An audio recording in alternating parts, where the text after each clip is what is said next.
নেত্রকোনার রাজুর বাজারে একটি বেকারিতে অস্বাস্থ্যকর পরিবেশে খাদ্য উৎপাদন ও শিশুশ্রমের অভিযোগ উঠেছে। স্থানীয়দের দাবি, দীর্ঘদিন ধরে মাস্টার বেকারিতে মানহীন ও নোংরা পরিবেশে তৈরি হচ্ছে খাদ্যপণ্য। বিস্তারিত জানাচ্ছেন আমাদের জেলা প্রতিনিধি সরোয়ার পারভেজ বাবু।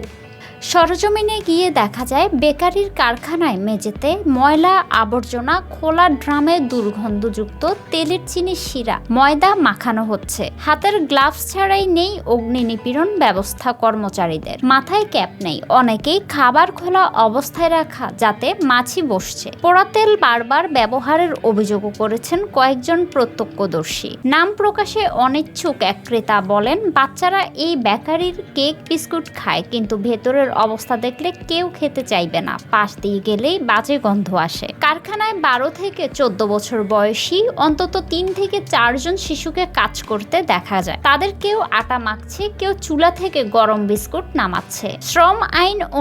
শিশু শ্রম আইন অনুযায়ী ঝুঁকিপূর্ণ কাজে 18 বছরের নিচে কাউকে নিয়োগ সম্পূর্ণ নিষিদ্ধ। এক শিশু শ্রমিক জানায়, সকাল 8টা থেকে রাত 10টা পর্যন্ত কাজ, দিনে 200 টাকা পাই। অভিভাবকদের দাবি, দারিদ্র্যের কারণে বাধ্য হয়ে সন্তানদের কাজে দিয়েছেন। নেত্রকোনা সদর হাসপাতালের একজন চিকিৎসক বলেন, অস্বাস্থ্যকর পরিবেশে তৈরি খাবার থেকে ডায়রিয়া, জন্ডিস, ফুড পয়জিং হতে পারে। পোড়া তেল বারবার ব্যবহার করলে ক্যান্সারের ঝুঁকিও বাড়ে। শিশুদের জন্য এটি আরও বিপজ্জনক। এ বিষয়ে মাস্টার বেকারির মালিকের বক্তব্য নেওয়ার চেষ্টা করা হলে তিনি বক্তব্য দিতে আপত্তি প্রকাশ করেন।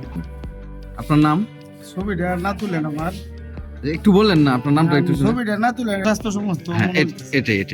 আচ্ছা, এই যে আমরা যে পরিবেশটা দেখছি এবং এই যে তেলের ড্রামটা দেখলাম, তেলের ড্রামের উপরে স্যাঁতসেঁতে অবস্থা, এবং কেকগুলোর কাঁচামাল যেটার মধ্যে রাখছেন, নিচে যেটাকে বলেন আপনারা টাইস, এটার অবস্থা খুবই শোচনীয়। মানে কোথায় বলতে গেলে এটা কি আপনি স্বাস্থ্যসম্মত মনে করতেছেন, তাই তো? জেলা নিরাপদ খাদ্য কর্মকর্তা বলেন, অভিযোগটি আমরা খতিয়ে দেখব। অস্বাস্থ্যকর পরিবেশে খাবার উৎপাদন ও শিশুশ্রম দুটি আইনত দণ্ডনীয় অপরাধ। প্রমাণ পেলে নিরাপদ খাদ্য আইন 2013 ও শ্রম আইন 2006 অনুযায়ী ব্যবস্থা নেওয়া হবে। জেলা প্রশাসনের পক্ষ থেকেও নিয়মিত বাজার মনিটরিংয়ের জোরদার করার আশ্বাস দেওয়া হয়েছে।